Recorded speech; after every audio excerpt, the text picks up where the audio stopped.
ಎಚ್.ಸಿ. ಮಹದೇವಪ್ಪ ಮತ್ತೆ ಮಂತ್ರಿ ಆಗೋದು ಬೇಡ. ಮಹದೇವಪ್ಪ ಕ್ಷೇತ್ರದಲ್ಲೇ ಮಹದೇವಪ್ಪಗೆ ವಿರೋಧ ವ್ಯಕ್ತವಾಗ್ತಾ ಇದೆ. ಆರ್ ಕೃಷ್ಣಮೂರ್ತಿ, ದರ್ಶನ್, ಧ್ರುವನಾರಾಯಣ್, ನರೇಂದ್ರ ಸ್ವಾಮಿಗೆ ಮಂತ್ರಿ ಸ್ಥಾನ ನೀಡುವಂತೆ ಒತ್ತಾಯಿಸಲಾಗ್ತಾ ಇರುವಂತದ್ದು.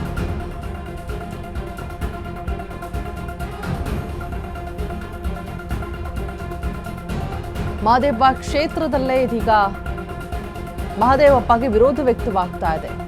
ಆರ್ ಕೃಷ್ಣಮೂರ್ತಿ, ದರ್ಶನ್, ಧ್ರುವನಾರಾಯಣ್, ನರೇಂದ್ರ ಸ್ವಾಮಿಗೆ ಮಂತ್ರಿ ಸ್ಥಾನವನ್ನು ನೀಡುವಂತೆ ಒತ್ತಾಯಿಸಲಾಗ್ತಾ ಇದೆ. ದಲಿತ ಮುಖಂಡ ಸೋಸಲೆ ಒತ್ತಾಯವನ್ನು ಮಾಡ್ತಾ ಇರುವಂಥದ್ದು. ಮಹದೇವಪ್ಪ ಬಳಿಕ ಅನೇಕ ದಲಿತ ಶಾಸಕರು ಕೂಡ ಇದ್ದಾರೆ. ಹೊಸಬರಿಗೆ ಅವಕಾಶ ಸಿಗಬೇಕು ಅಂತ ಪಟ್ಟನ್ನು ಹಿಡಿದು ಕೂರ್ತಾ ಇದ್ದಾರಂತೆ. ಹೊಸಬರಿಗೆ, ಹೊಸ ಮುಖಗಳಿಗೆ ಆದ್ಯತೆಯನ್ನ ಕೊಡಬೇಕು. ಮಹದೇವಪ್ಪಗೆ ಮಂತ್ರಿ ಸ್ಥಾನ ಕೈ ತಪ್ಪಿದ್ರೆ ಸಿದ್ದು ಕಾರಣ. ಮಂತ್ರಿ ಸ್ಥಾನವನ್ನ ಕೊಡಿಸಿದ ಸಿದ್ದರಾಮಯ್ಯರನ್ನ ಕೆಲವರು ಸ್ಮರಿಸಲ್ಲ. ಮಹದೇವಪ್ಪನವರು ಹಲವು ಬಾರಿ ಸಚಿವರಾಗಿದ್ದಾರೆ. ಮಹದೇವಪ್ಪನವರ ಬಳಿಕ ಬೇರ್ಯಾರಿಗೂ ಕೂಡ ಅವಕಾಶ ಸಿಕ್ಕಿಲ್ಲ. ದಲಿತ ಮುಖಂಡ ಸೋಸಲೆ ಶಿವಕುಮಾರ್ ಒತ್ತಾಯಿಸ್ತಾ ಇದ್ದಾರೆ. ತಮ್ಮ ಅಸಮಾಧಾನವನ್ನ ಹೊರಹಾಕ್ತಾ ಇದ್ದಾರೆ ಈ ಮುಖೇನ. ಎಚ್.ಸಿ. ಮಹದೇವಪ್ಪ ಮತ್ತೆ ಮಂತ್ರಿ ಆಗೋದು ಬೇಡ ಅಂತ ಹೇಳ್ತಿದ್ದಾರೆ. ಮಹದೇವಪ್ಪ ಕ್ಷೇತ್ರದಲ್ಲೇ ಮಹದೇವಪ್ಪನಿಗೆ ವಿರೋಧ ವ್ಯಕ್ತವಾಗ್ತಾ ಇರುವಂಥದ್ದು.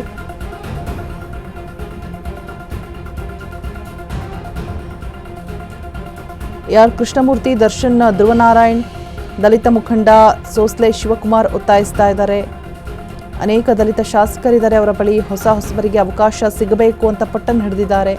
ಮಹದೇವಪ್ಪಗೆ ಮಂತ್ರಿ ಸ್ಥಾನ ಕೈ ತಪ್ಪಿದ್ರಿಂದ ಸಿದ್ದು ಕಾರಣ ಅಂತ ಕೂಡ ಹೇಳ್ತಾರೆ. ಮಂತ್ರಿ ಸ್ಥಾನ ಕೊಡಿಸಿದಂತಹ ಸಿದ್ದರಾಮಯ್ಯರನ್ನ ಕೆಲವರು ಸ್ಮರಿಸೋದಿಲ್ಲ. ಮಹದೇವಪ್ಪನವರು ಹಲವು ಬಾರಿ ಸಚಿವರಾಗಿದ್ದಾರೆ. ಬಳಿಕ ಬೇರೆಯವ್ರಿಗೂ ಕೂಡ ಅವಕಾಶ ಸಿಗಲಿ. ದಲಿತ ಮುಖಂಡ ಸೋಸಲೆ ಶಿವಕುಮಾರ್ ಒತ್ತಾಯಿಸ್ತಾ ಇದ್ದಾರೆ.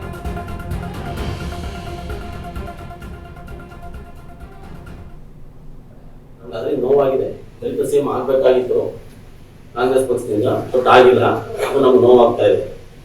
ಮತ್ತೆ ಈಗ ಅವ್ರಿಗೂ ಅವಕಾಶಗಳು ಸಿಗ್ಬೇಕಲ್ವಾ? ಮೀಸಲಾತಿ ಅಂದ್ರೆ ಏನು? ಮೀಸಲಾತಿ ಅಂತಂದ್ರೆ ಸಮಾನವಾಗಿ, ಸಾಮಾಜಿಕವಾಗಿ, ಶೈಕ್ಷಣಿಕವಾಗಿ ಎಲ್ಲಾದ್ರಲ್ಲೂ ಸಮಾನತೆ ಸಿಗ್ಬೇಕು ಅನ್ನೋದೇ ಮೀಸಲಾತಿ. ಅದ್ರಲ್ಲಿ ಒಬ್ಬರೇ 40 ವರ್ಷದಿಂದ ನಾವು ಸಮೃದ್ಧಿಯಾಗಿ ಊಟ ಮಾಡ್ಕೊಬಿಟ್ಟು ಇವತ್ತು ಅವರೇ ಬರ್ತಾರೆ ಅಂತಂದ್ರೆ ಅದು ನಾವು ಒಪ್ಪೋದಿಲ್ಲ.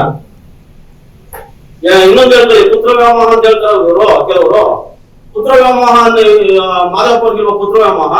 ಸಿದ್ದರಾಮಯ್ಯನವರು ಇವ್ರಿಗೆ ಯಾರಿಗೆ ಯತೀಂದ್ರವ್ರು ಕೊಟ್ಬಿಟ್ರೆ ಪುತ್ರ ವ್ಯಾಮೋಹ.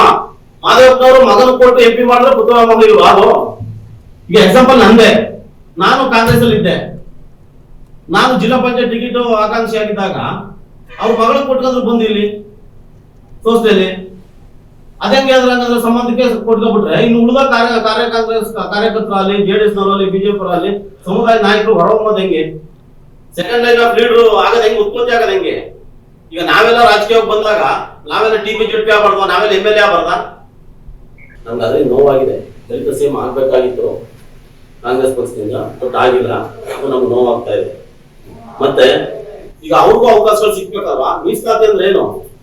ಮೀಸಲಾತಿ ಅಂತಂದ್ರೆ ಸಮಾನವಾಗಿ, ಸಾಮಾಜಿಕವಾಗಿ, ಎಲ್ಲಾದ್ರಲ್ಲೂ ಸಮಾನತೆ ಸಿಗ್ಬೇಕು ಅನ್ನೋದೇ ಮೀಸಲಾತಿ. ಅದ್ರಲ್ಲಿ ಒಬ್ಬರೇ 40 ವರ್ಷದಿಂದ ನಾವು ಸಮೃದ್ಧಿಯಾಗಿ ಊಟ ಮಾಡ್ಕೊಬಿಟ್ಟು ಇವತ್ತು ಅವರೇ ಬರ್ತಾರೆ ಅಂತಂದ್ರೆ ಅದು ನಾವು ಒಪ್ಪೋದಿಲ್ಲ. ಮತ್ತೆ ಈಗ ಅವ್ರಿಗೂ ಅವಕಾಶಗಳು ಸಿಗ್ಬೇಕಲ್ವಾ? ಮೀಸಲಾತಿ ಅಂದ್ರೆ ಏನು? ಮೀಸಲಾತಿ ಅಂತಂದ್ರೆ ಸಮಾನವಾಗಿ, ಸಾಮಾಜಿಕವಾಗಿ, ಶೈಕ್ಷಣಿಕವಾಗಿ ಎಲ್ಲಾದ್ರಲ್ಲೂ ಸಮಾನತೆ ಸಿಗ್ಬೇಕು ಅನ್ನೋದೇ ಮೀಸಲಾತಿ. ಅದ್ರಲ್ಲಿ ಒಬ್ಬರೇ 40 ವರ್ಷದಿಂದ ನಾವು ಸಮೃದ್ಧಿಯಾಗಿ ಊಟ ಮಾಡ್ಕೊಬಿಟ್ಟು ಇವತ್ತು ಅವರೇ ಬರ್ತಾರೆ ಅಂತಂದ್ರೆ ಅದು ನಾವು ಒಪ್ಪೋದಿಲ್ಲ. ಇನ್ನೊಂದು ಹೇಳ್ತಾರೆ, ಪುತ್ರ ವ್ಯಾಮೋಹ ಅಂತ ಹೇಳ್ತಾರೆ ಕೆಲವರು. ಪುತ್ರ ವ್ಯಾಮೋಹ ಅಂದ್ರೆ ಮಾಧವಪ್ಪರ್ಗಿರುವ ಪುತ್ರ ವ್ಯಾಮೋಹ. ಸಿದ್ದರಾಮಯ್ಯನವರು ಇವ್ರಿಗೆ ಯಾರಿಗೆ ಯತೀಂದ್ರವ್ರು ಕೊಟ್ಬಿಟ್ರೆ ಪುತ್ರ ವ್ಯಾಮೋಹ. ಮಾಧವಪ್ಪನವರು ಮಗನ ಕೊಟ್ಟು MP ಮಾಡಿದ್ರೆ ಪುತ್ರ ವ್ಯಾಮೋಹ ಇಲ್ವಾ? ಅದು ಈಗ ಎಕ್ಸಾಂಪಲ್ ನಂದೆ. ನಾನು ಕಾಂಗ್ರೆಸ್ ಅಲ್ಲಿ ಇದ್ದೆ. ನಾನು ಜಿಲ್ಲಾ ಪಂಚಾಯತ್ ಟಿಕೆಟ್ ಆಕಾಂಕ್ಷಿ ಆಗಿದ್ದಾಗ ಅವ್ರ ಮಗಳು ಕೊಟ್ಕೊಂಡ್ರು ಬಂದು ಇಲ್ಲಿ ಸೋಸ್ಟಲ್ಲಿ. ಅದಂಗೆ ಹಂಗಂದ್ರೆ ಸಂಬಂಧಕ್ಕೆ ಕೊಟ್ಕೊಬಿಟ್ರೆ ಇನ್ನು ಉಳಿದ ಕಾಂಗ್ರೆಸ್ ಕಾರ್ಯಕರ್ತರಲ್ಲಿ, JDS ನವರಲ್ಲಿ, BJP ಅವರಲ್ಲಿ ಸಮುದಾಯ ನಾಯಕರು ಹೊರಹೊಮ್ಮೋದು ಹೆಂಗೆ? ಸೆಕೆಂಡ್ ಲೈನ್ ಆಫ್ ಲೀಡರ್ ಆಗದ ಹೆಂಗೆ? ಉತ್ಪತ್ತಿ ಆಗದ ಹೆಂಗೆ? ಈಗ ನಾವೆಲ್ಲ ರಾಜಕೀಯಕ್ಕೆ ಬಂದಾಗ ನಾವೆಲ್ಲ TP JP ಆಗ್ಬಾರ್ದ? ನಾವೆಲ್ಲ MLA ಆಗ್ಬಾರ್ದ? ನಮ್ಗೆ ಅದೇ ನೋವಾಗಿದೆ. ದಲಿತ CM ಆಗ್ಬೇಕಾಗಿತ್ತು ಕಾಂಗ್ರೆಸ್ ಪಕ್ಷದಿಂದ, ಬಟ್ ಆಗಿಲ್ಲ. ಅದು ನಮ್ಗೆ ನೋವಾಗ್ತಾ ಇದೆ.